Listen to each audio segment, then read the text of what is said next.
As a practicing Hindu, if someone asks you a very basic and simple question, how do you define Hinduism or Sanatan Dharma? What is Hinduism? Then what would your answer be like? I think most of us would be embarrassed to admit this, but the reality is that in the 21st century, most of us, followers of Hinduism, have got so disconnected from our roots that we would face difficulties formulating a simple answer, formulating a couple of sentences to define Hinduism, to define the essence of Hinduism, to answer this simple question. And that explains the predicament of Hinduism, the kind of dangerous situation that we as practitioners of Sanatan Dharma are facing the world over today, the way we are getting increasingly disconnected from our own roots. Now, what is the solution? The solution obviously is to get reconnected with our own roots and to get to know, to gain an insight into the roots of Hinduism or Sanatan Dharma. Hello friends, welcome to India Speaks Daily. In this video, I am going to talk about a book that explains to you very well, very lucidly, the basic tenets of Hinduism, which gives you an overarching overview of Hinduism or Sanatan Dharma. And the book is equally useful for both practitioners and non-practitioners. The book I'm talking about is What is Hinduism by David Frawley. And today I'm going to tell you about this book. I'm going to give you a brief summary and a point-by-point analysis of What is Hinduism by David Frawley. Now guys, before I begin talking about what is Hinduism, I just want to tell you a bit about Professor David Frawley.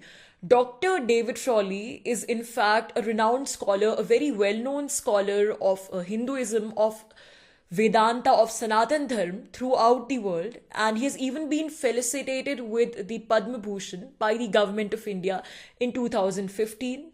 And like I said, he's one of the most well-known scholars of Vedic sciences, and he's also the founder and the director of the American Institute of Vedic Studies. The speciality of Professor David Frawley is that he is not just, somebody who writes about Hinduism, who researches Hinduism, but he's also a firm believer in Sanatani practices. He is a practicing Hindu, a practicing Sanatani. His Sanatani name is Pandit Vamadev Shastri. So this is what makes his book so unique, beautiful, and special. It's not written from an academic perspective, but it's written from the perspective of a practitioner, somebody who has seen Hinduism inside out, somebody who was born an outsider, but then through his attraction to Hinduism, the way he was attracted and drawn to Hinduism, how he became an insider, and then what all he learned from Hinduism, and how the author eulogizes Hinduism. So the book is very creatively and emotionally written. In fact, when you read the book, it seems like written straight from the heart, but there's still, a very sound use of logic in the book to tell you the essence of Hinduism, and also to bust a lot of myths, perpetuated by the Western academia, by the communist intellectual discourse, by the intellectual discourse churned out by communists against Hinduism. The kind of Western scholarship that you see about Hinduism in the academic circles is mostly limited to demonizing Hinduism and critiquing the religion from the point of view of the caste systems, social evils, and this and that. So one by one, the author, Mr. David Frawley, takes all these myths and busts them one by one in the book. So I'm going to talk about, there's a lot to talk about in this book. It's a huge book, but I'm just going to mention a couple of points and the main things, the main teachings of the book, which you need to keep in mind. I'm going to explain them one by one. The first most important argument that the book raises is, and this is something that you get to know in the beginning itself, in the beginning chapters itself, is the fact that Hinduism is perhaps the only religion in the world where no insider's perspective is allowed. In the entire academic discourse on Hinduism, whatever academic texts have been written about Hinduism, you see they've been mostly penned by non-Hindus, which include Christians, which include Islamists, and which include a number of communists. Writing about Hinduism from a very biased, from a very distorted outsider's perspective, but the insider accounts of Hinduism are almost absent. Whereas in other religions, especially in Abrahamic religions like Christianity and Islam, the author says that even though the criticisms of these religions exist, the outside accounts exist, but they're equally balanced by a huge number of insider accounts, which are talking about the good points of these religions.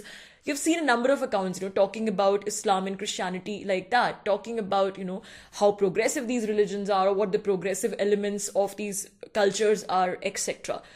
But in Hinduism, it seems like an insider's perspective is not even allowed. Even if somebody, a practitioner of Hinduism, writes something positive about Hinduism, then the international communist lobby, the international propaganda machinery, it starts calling those texts as BJP, RSS propaganda. So this is a huge bias and a very important point which Dr. David Frawley highlights in the beginning of the book itself. The second most important point that Dr. David Frawley makes in this book is the difference between Sanatan Dharma, Hinduism, and various Abrahamic religions like Islam and Christianity. And there are many points and many differences which are being talked about throughout the book. You can read the book for yourself and find out more, but I would just tell you the basic differences. The first and the foremost difference between Sanatan Dharma and Abrahamic religions, Dr. Frawley says, is the fact that Abrahamic religions are closed belief systems, whereas Hinduism or Sanatan Dharma is a system of inquiry. You don't have any rigid do's and don'ts, a rigid set of convention in Hinduism. It's such a pluralistic, syncretic religion which has so many texts, the Vedas, the Upanishads, and the Bhagavad Gita, so many texts. So there's no particular defined set of do's and don'ts codified in Hinduism. Unlike Abrahamic religions, it is a system of inquiry where the practitioners are not told, what to do, but rather they are sort of given different frameworks and they can adopt a framework that's suitable to them, which leads them, into their own soul searching, which leads them to make their own inquiry into the nature of the divine consciousness, into the nature of the supreme consciousness. So this is one difference. Another difference is obviously the fact that, Abrahamic religions are big conversion industries. Their main aim is to convert as many people as they can in numbers, and it's a big industry like we all know. But Hinduism does not believe in conversion or coercion. Then another major difference is that Hinduism does not see, good and evil in terms of black and white. Unlike Abrahamic religions, where especially in Christianity, like we have seen, the concept of sin is very pronounced. Human beings are born because of sin. If you do this, you will go to hell. If you do not believe in Lord, you will go to hell. You all are essentially sinners and the Lord will come and redeem you, this and that. So Hinduism does not believe in this, very black and white dichotomy of good and evil. On the contrary, what Hinduism gives you is the law of karma, which is very scientific, which essentially says that the way, whatever you do to others, the same actions resound, the same actions come back to you.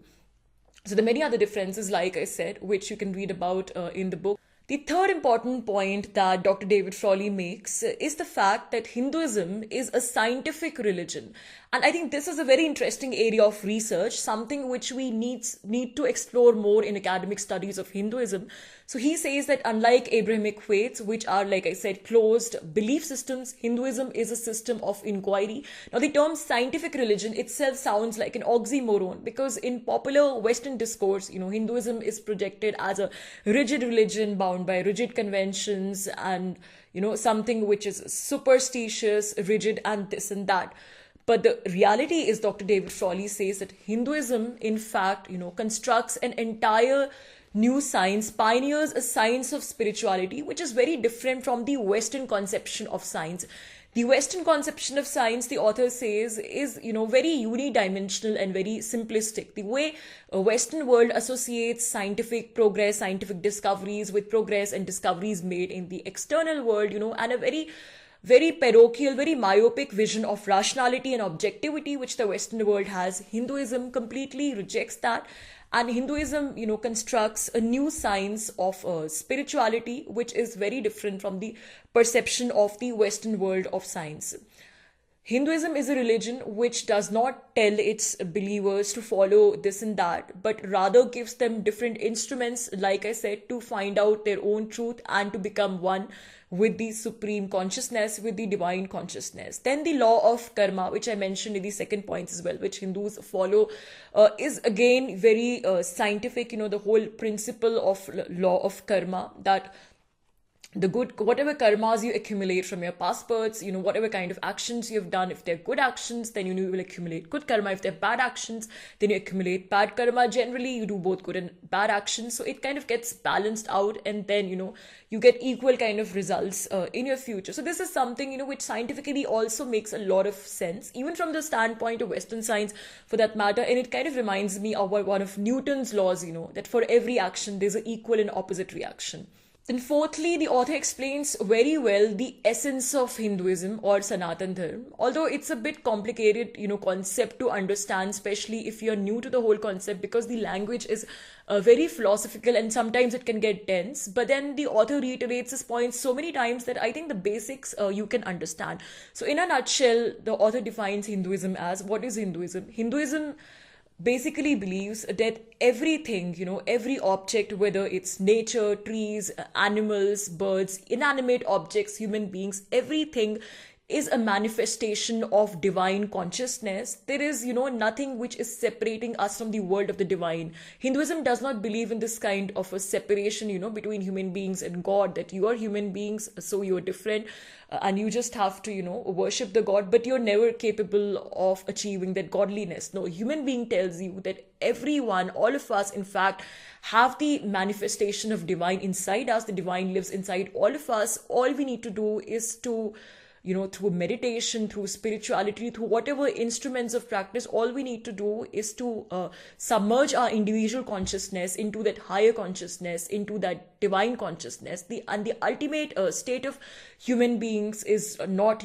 sin or redemption, but the ultimate state is ananda, or the state of supreme bliss. Then another very interesting point that Dr. David Frawley makes, and there's a whole chapter devoted to this, and this is definitely for all of us to register, is that he traces the entire, history of similarity between Hinduism and other native traditions, pagan religions like the, Celtic traditions, the Greek traditions, and the religions of Zoroastrianism, Taoism, Shintoism. So the whole chapter, like I said, there's a whole chapter which draws parallels between Hinduism and these dharmic traditions.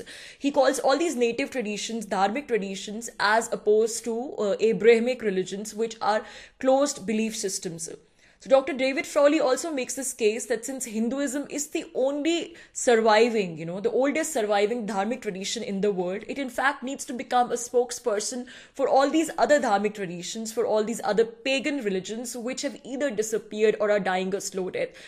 Just like history has told us, like we have witnessed all across the world, be it in Latin America or in African countries, or even in, Asian countries for that matter, a lot of native traditions have simply disappeared by the onslaught of Islamist and, Christian conversions. Another important point that Dr. David Frawley is trying to make here is the fact that how the Western discourse on Hinduism is completely limited by the Abrahamic perspective. One is that, of course, a lot of this is deliberate, since it's a neo-colonial project to demonize Hinduism, to degrade Hindus, and to construct space for more Christian conversions. But the other aspect is that these researchers, these Western scholars, are trying to evaluate Hinduism from the lens of, Abrahamic inquiry. They're used to Abrahamic religions, and the way they study religions, they're used to looking at religions in black and white, that, okay, these are the codes and conventions of this religion. This is how the religion is followed. These are the belief systems. But then since Hinduism is such a different kind of a religion, Sanatan Dharma is an entire way of life. It's a very syncretic religion, and it has so many complex connotations, so many complex systems.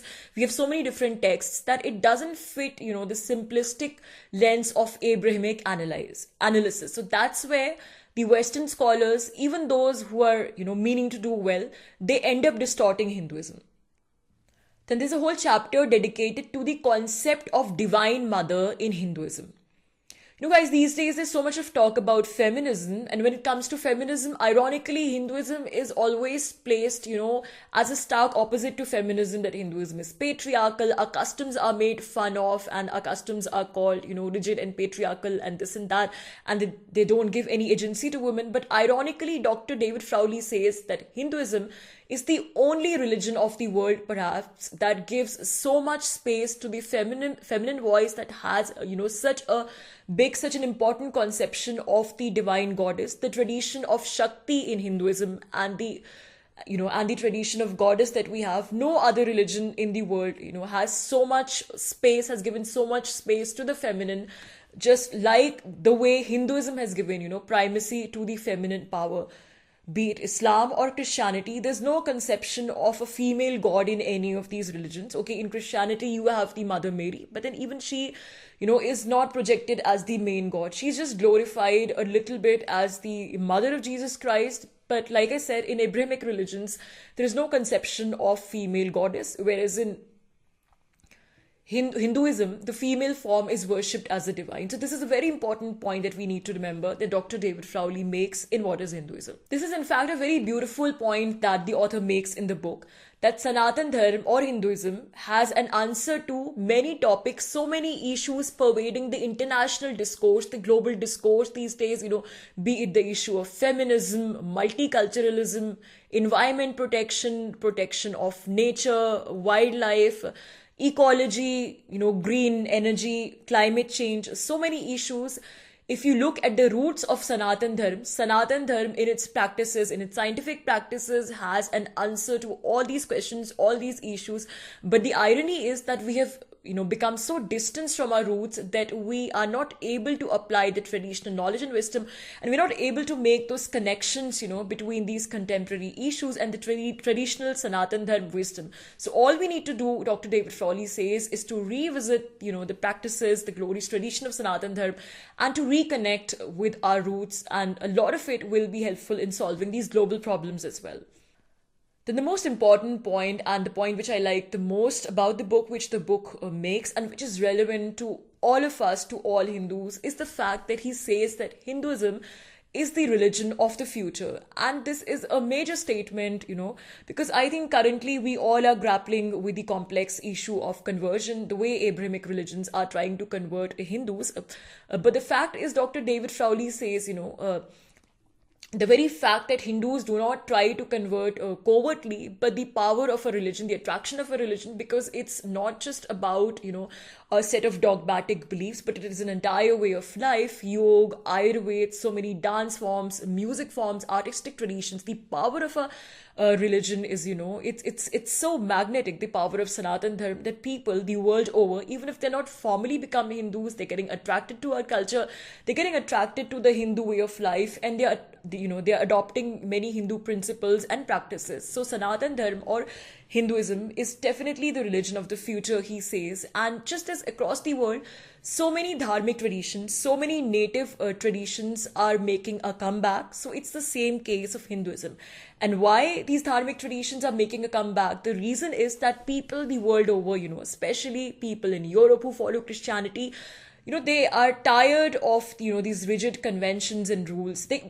Of the Abrahamic religions. They can see through the hypocrisy of, these Abrahamic faiths.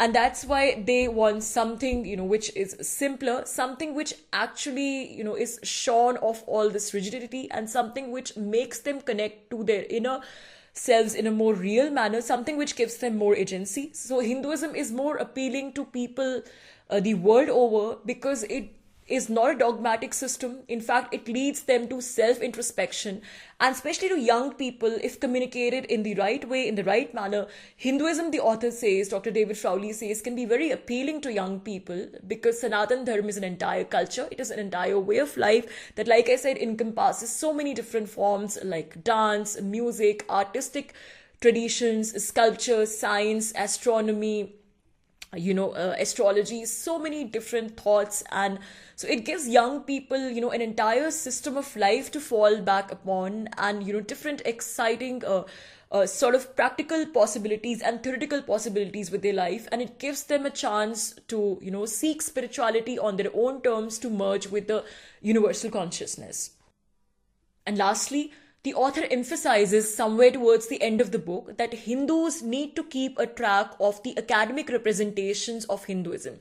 Now, guys, this is an area where we lag behind. When it comes to Abrahamic religions like Christianity and Islam, they consistently keep a track of the academic representations. And if they find any negative representations of their own religion in the academic discourse, in the international arena, then they criticize it, they run campaigns against it. But when it comes to Hinduism, we are very docile and passive, and we somehow do not keep any track of academic representations of Hinduism. We do not know anything about what is said about our religion in the international arena, how our religion is being portrayed in the international space. So Dr. David Frawley says that we need to change this, and as Hindus we need to become less apologetic, we need to become more active. And not only do we need to scrutinize how we are being portrayed in the international space, how our religion and culture is being portrayed, but we also need to start investing in our own portrayal, by way of encouraging research on Hinduism, by way of encouraging Hinduism studies.